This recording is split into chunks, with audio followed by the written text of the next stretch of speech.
Joe, what's the overriding feeling after that point in that changing room? Good to come back from one down. Again, we've showed character. A lot of persistence in the game, where chances that we wanted to score in the first half and stuff, and Ethan's pulled off a wonder strike to get us a point. So you obviously watched from the substitutes bench that first half. Sitting up here, it felt so tight, such fine margins in the game. How often is that the case in this league at the moment? It just feels like every game's an absolute battle. Yeah, definitely. I mean, it's a battle first, isn't it? And then quality prevails usually. In the first half there was glimpses, but no real conviction of quality. And in the second half, I think both sides really showed their quality at different times of the game. And obviously, Ethan's was the most important for us, getting the goal. The manager's told us just how frustrated he is with the goal that you conceded. Is that something that's being discussed, and the throw-in and where it was taken from in the changing room? Yeah, definitely. It's a tough goal to concede, especially the first of the game. You feel like you're playing well, you're staying in it, and then you go one down and it ruins the mood. But credit to the lads with the character to come back and get a goal and get a point. There weren't loads of shots on target in the entire game. It looked like you might have got yourselves level when a great move played you in and you got into the area and got your shot away, only to see the goalkeeper make a wonderful save. Do you think it's not going to be your day when that happens? Yeah, try a bit of a snapshot, try to keep catch him off guard. Obviously not seen it back. I don't know how good a save it was or how bad a shot it was as it means, but he's tipped it round the post, and we've ended up creating chances from it, and we ended up getting our goal. So I think it was only a matter of time.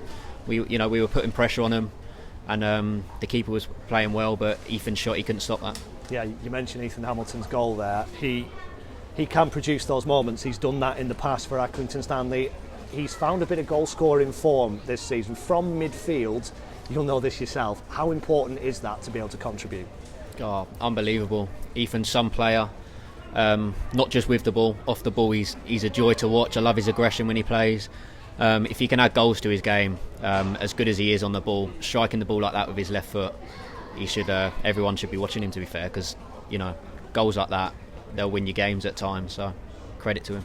How important is it, given how tight these games are and there's not very much between teams, particularly at the bottom end of the table, if you can't win, you might feel frustrated you've not won, that you haven't lost, and this unbeaten run can go on?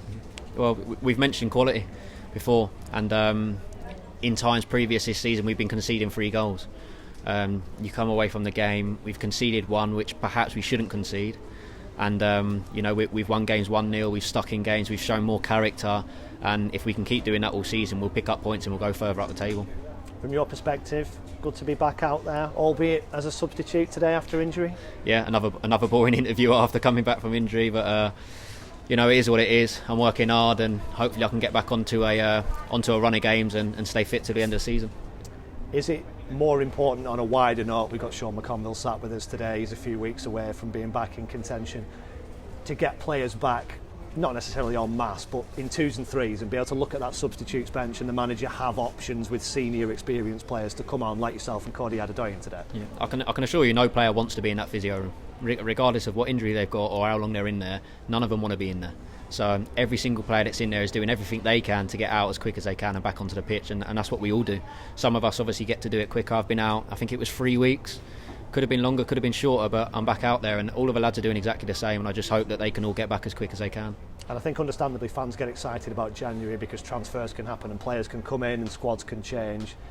Is it going to be a case at Accrington this season that it might be that there's an influx of 3, 4, 5 players available that are actually already here and have been here for a while, but of course have been unavailable through injury? Yeah, I mean, we've shown it already. Ryan straight back in today, started, played excellent again, so it's always been like that. I think we had it last season a few times where people came back and it was like, he's not been here for ages, and he comes back in and they do well. So if how many players we've got out at the moment, if they all come back and do that, then it will be like another big solid team.